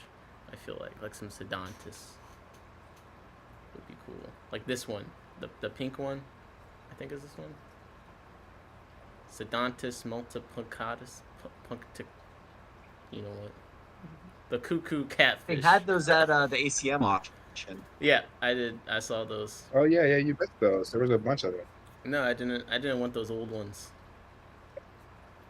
They're old. I've always liked the idea of those fish, but they're another ugly catfish too. Oh my god, bro! You think every catfish is ugly? Celadonus? Bro, they're ugly. This is a They're cute ugly. fish. Look at it. Yeah, it's cute. It's a Bro. it's a cuckoo catfish, man. That's the only good thing about them. It's the name. Their spawning behavior. Oh. No. Well, I think these are the ones that they mix their eggs in with the cichlids when they're spawning. Yeah, I think you're they right. lay them into the cichlid eggs, and then That is pretty cool. That is pretty cool. Featherfilm said, did someone say Sedantis? Yeah, Aaron said Sedant. He thinks all catfish are ugly, and they're included, apparently. Featherfilm's got the 1 hour plus common pleco documentary, so better be careful.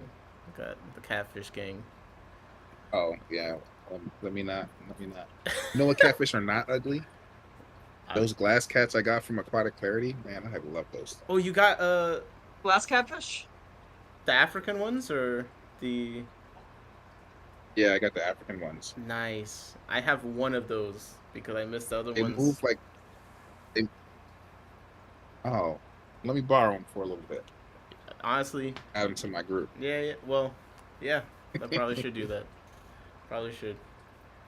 They now they move like little they look like the kind of like the Chinese dragon when it swims. I love it. It's great. Nice. That does sound. I think them and the other glass cats are like prime show tank material in my opinion. Yeah. That's what I got them for. So is that your next John Bounce? Is that your next breeding project? Every fish I get, I try to breed. I don't. If I have a fish in my fish room, I try to. But what's your next focus? Jody said earlier. Yeah, my next focus. I'm not sure yet. Jody said earlier that she only feeds the breeding fish every day, but the other fish she feeds every other day. And I started trying to do that, but then I'm like, I wonder if I put a little more food in here, will this fish start spawning? And then I just start feeding all my tanks again. Yeah. So what am I working? I have these killifish. Well, yeah. So the Citrinopenis, Aphyosemian, that I haven't really gotten too many eggs from them. How do you spell that? I think I'm running out of time. Citrin. I think 2 N's. Epine. Oh yeah. I know that one. I'm spelling it wrong, but I know which one it is. I'll find it. It's oh, yeah, this one. There you go, right there. Get a so picture. Mine looks like. Oh, yeah. Look for the American Killifish Association page. Yeah. Oh my god, bro. I can't operate a computer right now. Can we get? One sec. Trying to copy and paste, but it only starts from the end. There you go. Oh, growing out some pygmy cories. Yeah, so mine looks cool. like. I wish mine had the fins like that one, but it looks more like I like more like the BSWG 97 one. Oh, this?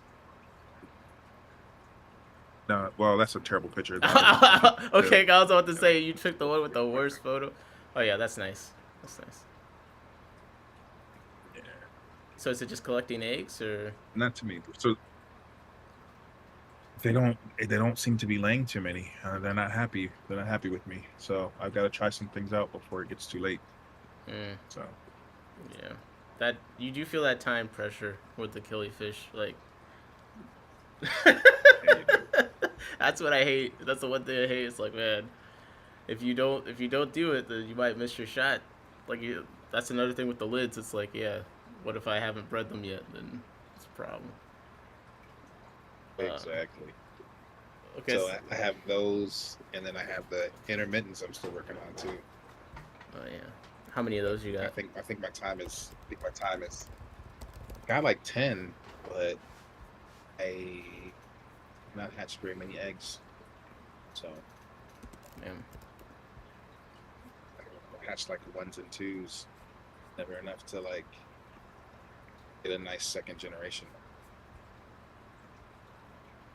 They do not want to show me a good photo. Yeah, that's intermittents. All right. Yeah. I'm trying. I'm really like. I need to focus, but I'm honestly having a hard time figuring out what to focus on. I thought I was gonna focus on the scarlet badis, but I'll be honest, they're so easy that I'm not interested. Like, they're just one that I can put a pair in a tank where they can reasonably survive. And it's because like the one down there I was using as a holding tank, like apistos have been through there, galaris have been through there, and like the pair's been in there the whole time. I took some fish out. I think I saw like 10 fry in there with the scarlet badis, and they're pretty decent in size. Oh man. So like they're kind of like the That's great. gilberti for me, where I'm just like the gilberti I'm focusing on in the sense that I'm pairing them off into these like small square tanks. I'm like trying to do that much, but um, I feel like killifish, like I'm about to take the Aphysemian hera out of the tank I've had them in spawning and see if fry show up. I only have one confirmed fry of them, dude, from that method. But Yeah, there's your tanks are all like I don't even know how to describe them. They're like messy. natural setups. You could say they're ugly. It's Like okay. they're set up for no. They're like set up for like they're set up for natural breeding without having to like collect mobs and stuff. Yeah. And whenever I set up a tank like that, I end up hating it because I never want to put my hands in it because I don't want to disturb anything. So then it's like things don't get trimmed, doesn't look good, and then so it's overgrown. You don't know what's in there. And so I have all these tanks that are like either they're bare or they have like one or two plants and a little bit of substrate, but it's not enough for fish to spawn naturally, so I don't get any accidental fry. And then if I don't get anything from the mop, then I have nothing. So Yeah. I don't know what I'm gonna do to fix that. I'm still I've been figuring. toying around with getting more tanks. I'm still figuring it out. Like the George A, that this method has not worked for. Like I put them into several tanks of various plantedness with nothing else for a while and taken them out, and I haven't ever seen any fry. So it's like it doesn't seem to work for everything. I would like to do the barbs. Like I really like that fish. Obviously I got the isopods. Yeah, I'm I always wish I wish focused. I could say You got to get more I wish I could tanks. say I cracked the code on the barbs. Yeah, I might. I don't have a place to put them. This room is already cramped, and I don't have anywhere to work. Yeah. But, Maybe you gotta get but the, old dude in the Discord, Mr. Fabricator, hang him from the ceiling. yeah, I'll do that. Good idea. I'm gonna call for the night. Have a good night, guys. All right, have a good one. All right, John. Yeah, so I mean the Nanochromis, I definitely am quote unquote focused on, but it's like with the cichlids, there's not that much actively that I need to do. So I guess rice fish, I could say I could focus. Rice fish and killifish are really the things I need to focus on my long fin amber galera project. And that's picking eggs. Is that focusing on because you're trying to make something happen, or focus on because that's where you're more interested? It's like this is the Like, thing. why those fish? If I don't actively like, okay, I'm gonna go pick these eggs and stuff, then like it's not gonna happen. Like the rice fish, I gotta pick the eggs, or I'm not gonna get any fry. You know what I mean? And like it seems like some killifish are that way. Or if I have there's some killifish I just don't have space to have them in that setup, and kind of thing, and I have to pick eggs, and it's like managing the trays. But like the cichlids and stuff, you don't have to do any of that for the most part. It's the rams that I'm having an issue with because their eggs are always infertile. Yeah, no, that sucks. I mean, I'm not having fertility issue with a lot of my killies. The yeah, I hear you. I mean, I think I had too many things to focus on, and then once I started having some success with stuff, then I kind of like took my foot off the gas, and then like the crinolabus, those mouth brooders, I thought they were holding. Man, that fish was not holding. Really? I just saw the female the other day eating like nothing happened. Like I was getting impatient, so I took the male out, thinking that she was gonna spit any moment, and then I looked again and I'm like, she's just sitting there eating. You think she swallowed the eggs or something, or you're just out of luck? She might have swallowed them, but I think either way, like I feel like she had gone so long without eating that's why I was getting nervous. So I took the male out. And I figured, okay, we'll just see what happens. Like I didn't want to go back to back and me not catch it. But now the way she's acting, I feel like she's not holding anymore. So I think maybe she swallowed them, or it might be in the back somewhere. I don't know. But Man, I haven't seen anything. It's supposed to be easy. that's what they always say. So That's what they always say. I guess like I don't know. I think the nanochromis are the coolest thing that I have to work on right now. So Yeah, I like those fish, man. I regret not getting some. yeah, you should have. I regret not getting the one species because I had to buy it from London Town for double the price. But that's what happened. Which one did you end up? So wait, you got splendens and transvestitis, and Perillis. and you got the perillas. I couldn't help myself. I couldn't help myself. Like a couple fish. They're cool, bro. They're cool, and they swim so fast. Like the cribs, they are so different than the cribs as far as like how fast they swim. Like, it's crazy. I mean, the splendens are shaped like a torpedo, so I'm not surprised. But I think what I want to do now. Oh, I know what I want to focus on.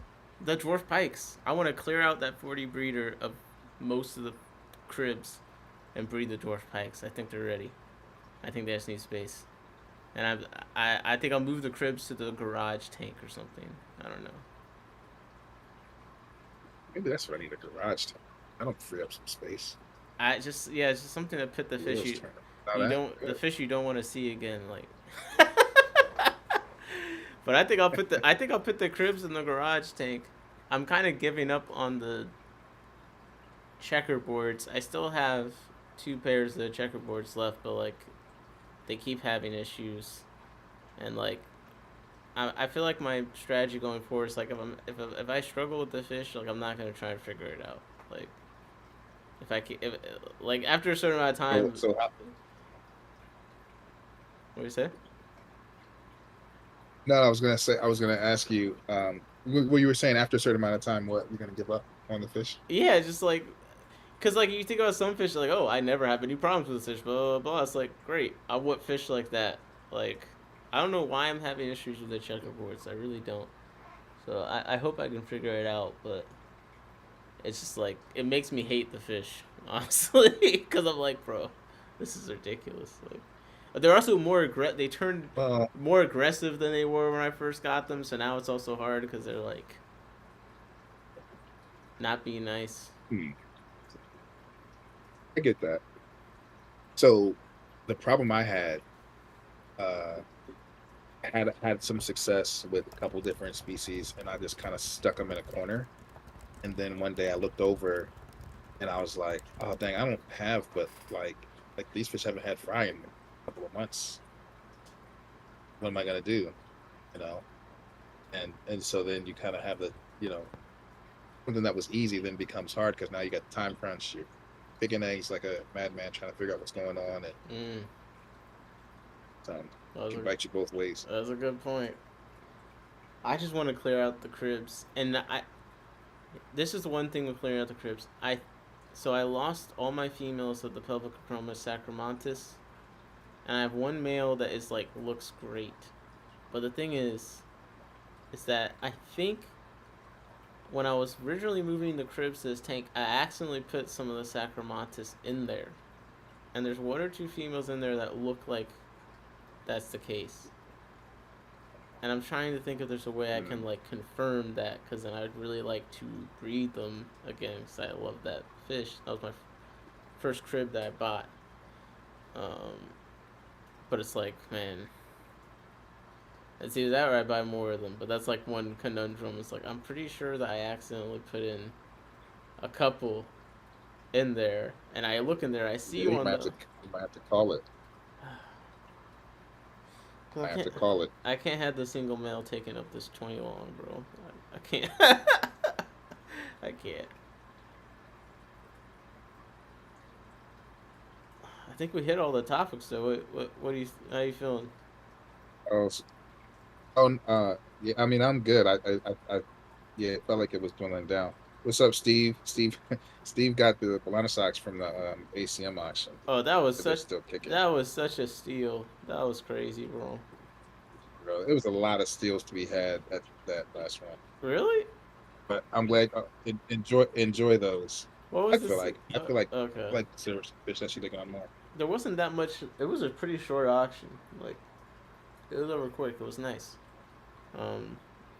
I mean, Well, I guess when I was scrolling through the results, I kind of felt like the shrimp were steal. But there were only 2 bags. There was some other. So you would think if there's only 2 bags that somebody would really want to come home with some shrimp and bid it up. So that's true. That's what I would have imagined. That's true. I got some dry goods that I was happy with, but I was on my budget when I went. I only wanted to spend $10 was my goal. I think I spent slightly more, but yeah. No, good work, Steve. That auction did go by pretty quickly. But the 4 Bolano socks. Knocking it out the box. It's great. Yeah. The 4 Bolano socks were $20, and it went to the auctioneer. Oh man, that's how you know. That's how you know. Man, whenever the auctioneer bids first, I'm always like, you know what, he's gonna take some more. Just bump him up, just to punish him a little bit. I thought like, oh, Steve said stuff went too cheap for sure. Yeah, I was so glad that I did not bring anything to that auction, because I was like, bro, I would have been so sick. I would have been so sick at some of these prices. But I'm gonna save my fish until June, when Chad talks for ACM. So hopefully Chad will draw some. We gotta bump up the auction. Yeah, that'll be good. Were we bumping up? I'm looking forward to that. You said we gotta bump up the auction. I'm talking this. Okay.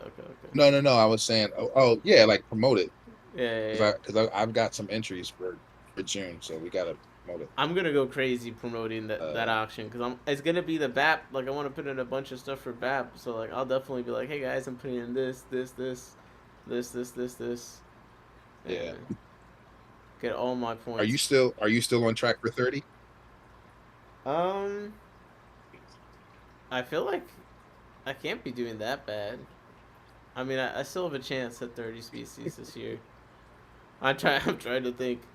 I mean, I got the badis, I got the betas, I got a couple of rainbow. Yeah, I'm on track. I think I've done 10. I think. I also haven't done all the I haven't done all the inverts that you have. Like, I haven't done like blue ram's horns, whatever. You know what I mean? Like, I haven't. I'm about to bring in some leopard. I'm about to bring. I brought in the red last time. I'm about to bring in some blue ram's horns, some leopard, ram's horns, I'm gonna tell him you're painting them. some pink ram's horns. No, you're paid. I'm telling. These are paid to disqualified. Disqualified. Yeah, I think I can do 30 species this year. But easy. Easy. Why not? Why can't I? Lay down and conquer. I know. I mean, I don't know what it was. Like I was pretty burned out on fish stuff last week, and I forget what it was. It was a conversation in the Discord. I forget what it was, and then it was like back. Maybe I was just having an off day, but there's a day I was like, man. Oh. I was looking at the tanks and I'm like, man, I just feel like I don't feel like doing this, and I always feel like doing this. That's why I was so like different, because I was like, I always feel like doing fish stuff, but that day I was like, I do not feel like doing this. Yeah, I know what you mean. That's when you string too many weeks like that together, that's when you hit your slump. Yeah. But I'm back in it now. You know what? Oh, projects that frustrate me. So, or new projects that I'm working on, areas of focus. I had these cherry barbs, and I was like, man, let me try to knock out all these barbs. So I had some cherry barbs. I put them in a tank with some rocks, hoping that they would spawn. And would you bet all of the females jumped out of the container? So What? now I have to go find some more cherry barbs. Yeah. Bro, wait, what did All you my have females them jumped in? out of the container. No lid? I had them in it was a little creepy. I mean, they're barbs. I didn't think they were going to jump. Oh They were in a my critter keeper. gosh. And That's terrible. the next day, all the females are gone. They were fat too. I mean, I'm hoping that there's eggs in there.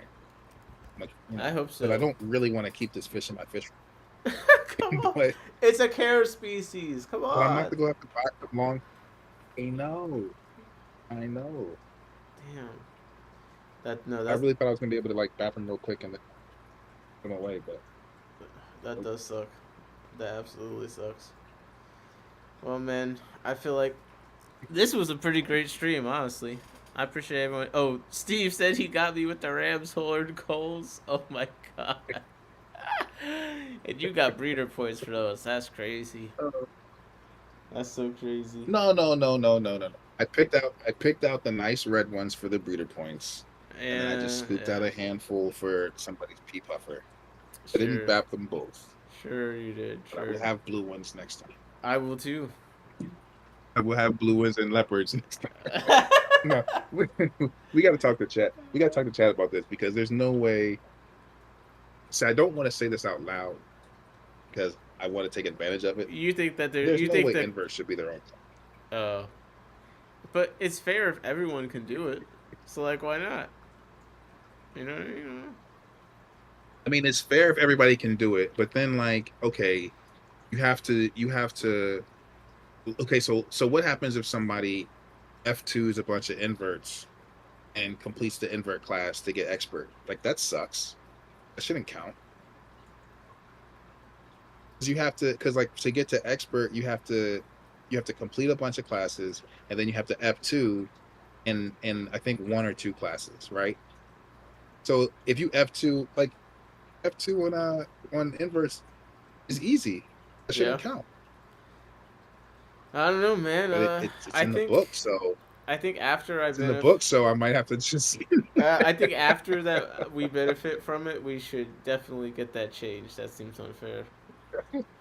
Let me get my master breeder title first. You know. Yeah. I need to do way more. At least with master, you have to have 2 classes. Yeah. That's gonna be a pain in the ass. I guess I feel like I would like to breed neon tetras and like the harlequin raspboras just so I could be like, yeah, I bred those, because it's a very common fish that like people don't breed very often, so it'd be kind of cool to knock that out. But it's like you with the barbs, like I don't want to keep either of those fish. Yeah, I mean they don't even really make good dithers because you can't move them around; they'll die. I mean, you can't be too tough with them. So.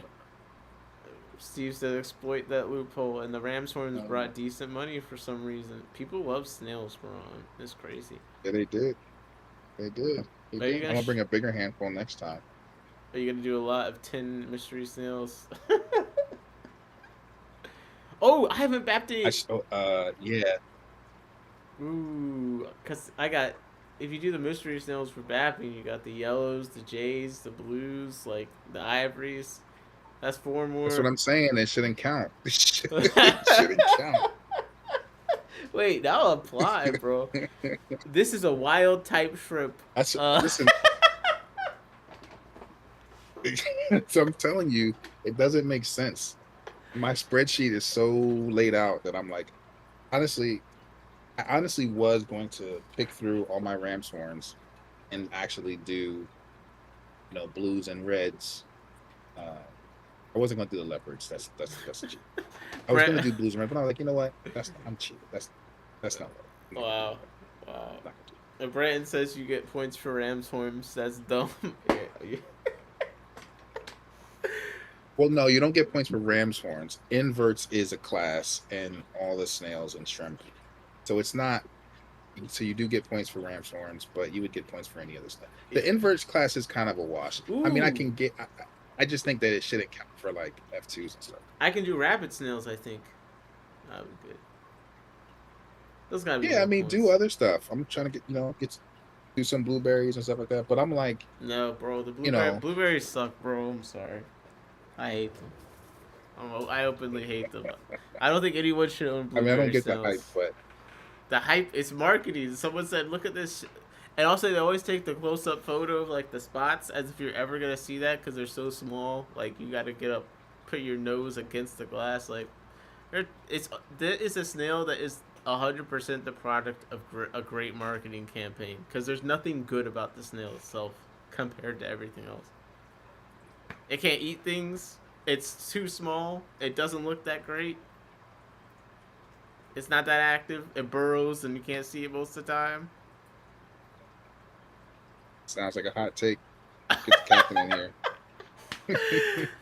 Well, she also said, Captain also doesn't, because I've been saying that I think that the calcium supplements are snake oil.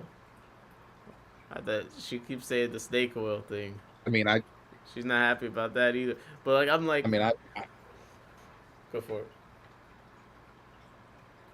I got calcium carbonate. I mean, it seems to be working. I don't know if it's snake oil or not. I mean, it's snake oil. When I say it's snake oil, I mean it's like I just don't think that a lot of people need it. Like, I think Aquarium Co-op just made it so now their shell thing is like an 100 count.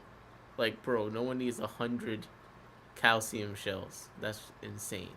And a lot of people like use that as like a food, and it's like, bro, like I have these blue ram's horns. Their shells look immaculate. It's just in my waters, and it's not like calcium. And then you see these people that use all the calcium and stuff, and their shells don't look that great. Where I'm like, is it really worth it? Like, and the calcium carbonate is pretty cheap. Yeah. Well, like when you say calcium carbonate, like I don't know about the. You're not talking about the. I got the shells. powder, and I just mix it in. No, well, yeah, but I mean, I just get the powder and I mix it into some rapashi. No, that's cool. I like that. I'm talking about like the wonder shells and stuff. Like, I'll show you. I don't know wonder shells is crazy.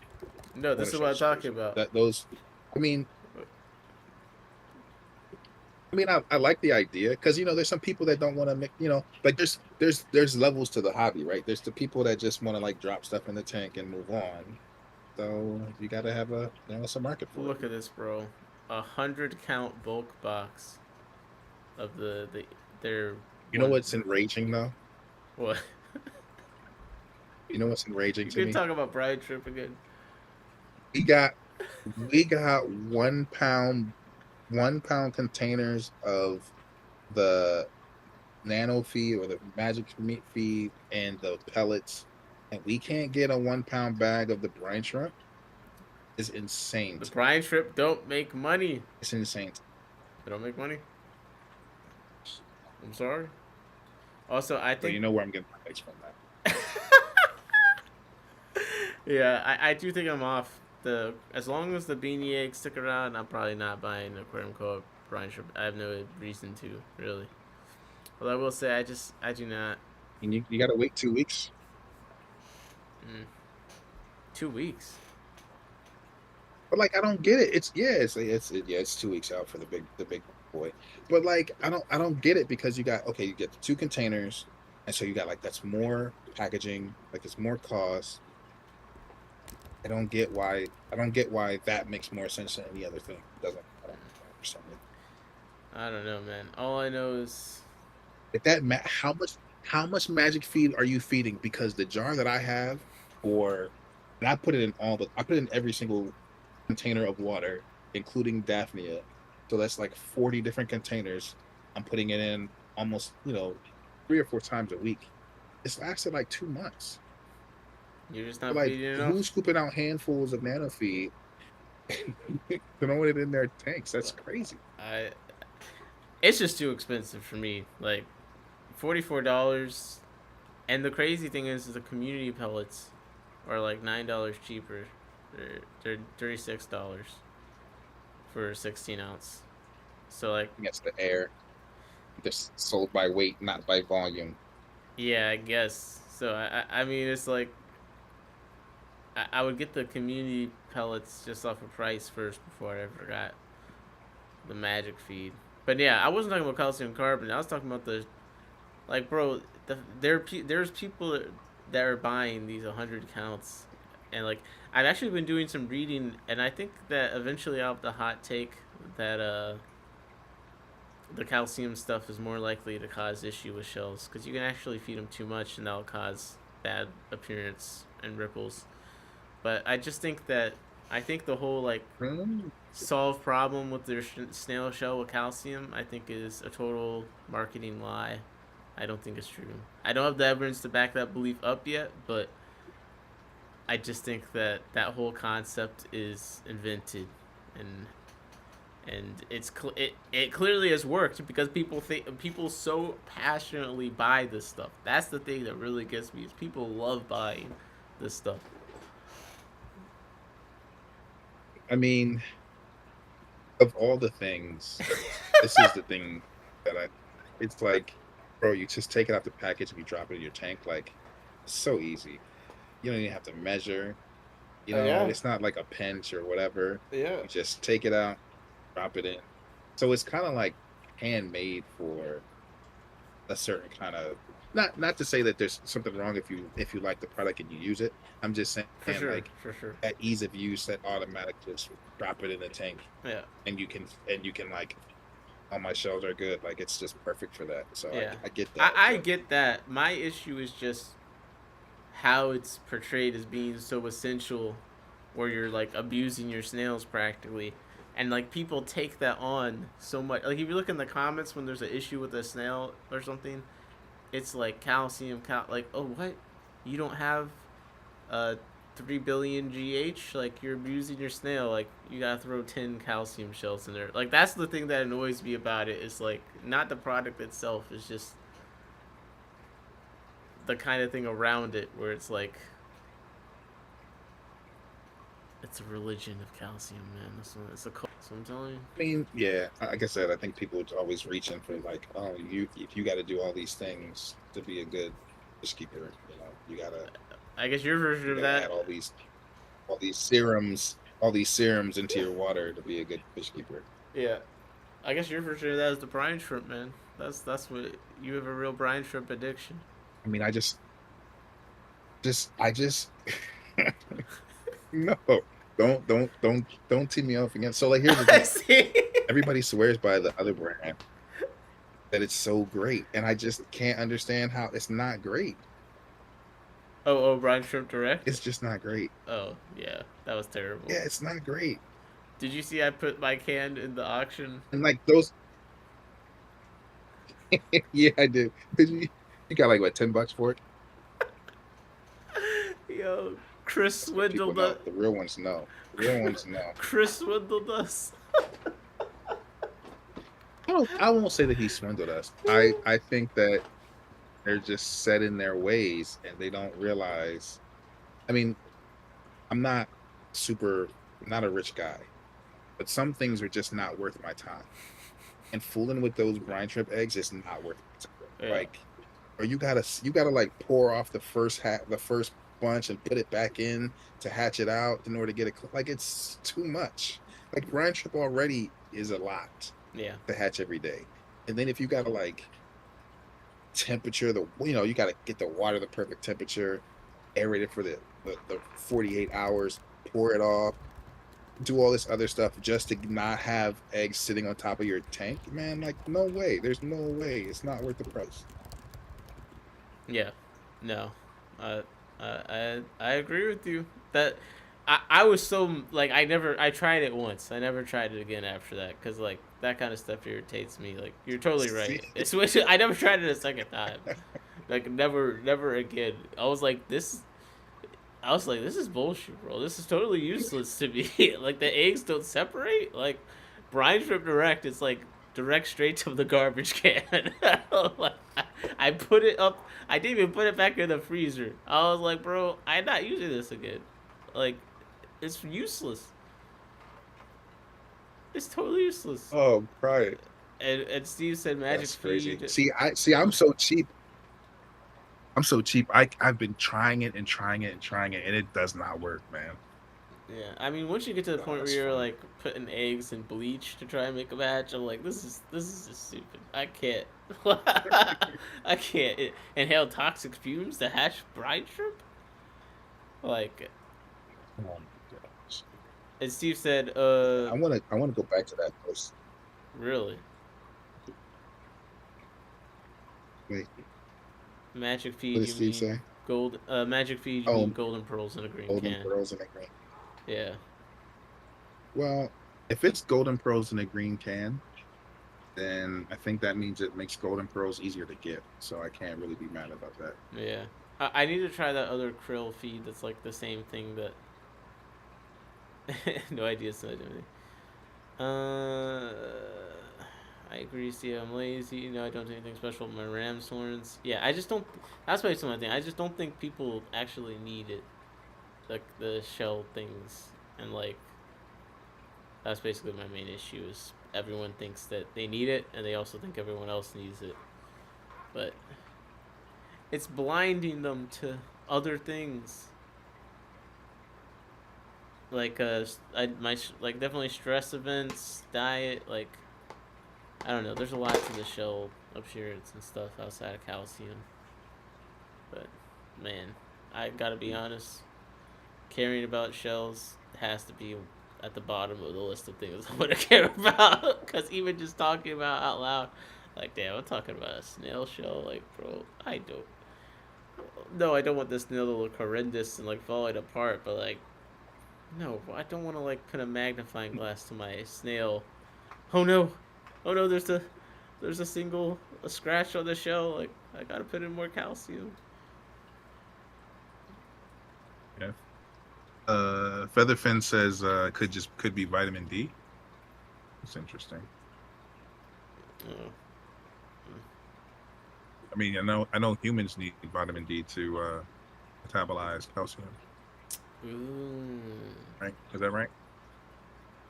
I mean, it sounds right when you say it. I believe it. I'm like, it's all coming together. No, that is right. No, that is right. That could Well, be for humans, I interesting. don't know if it's for all animals.